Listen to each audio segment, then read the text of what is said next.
Measure the diameter of one of the upper pinholes that is used to connect the bucket to the bucket link.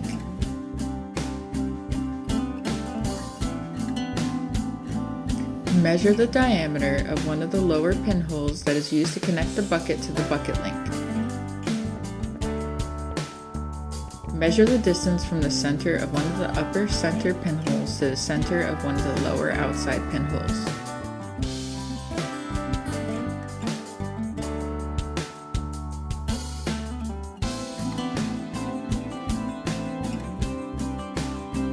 Measure the inside height of the bucket from the bucket's floor to the inside top of the bucket.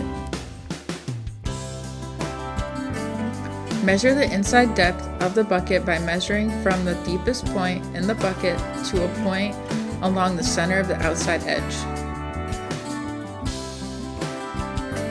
Measure the overall width of the bucket.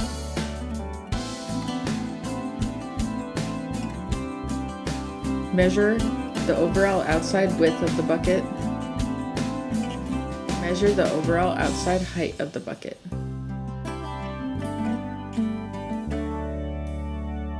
Measure the inside width of one pair of the lower outside pin ears that will connect the bucket to the boom.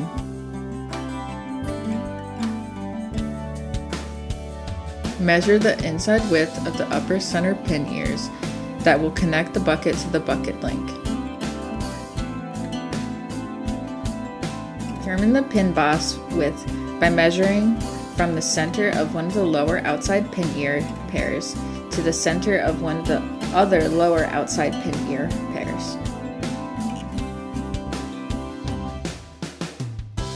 Determine the distance from the center of one of the upper inside pin ear pairs to the center of one of the other upper inside pin ear pairs, only on buckets used on loaders with dual tilt cylinders.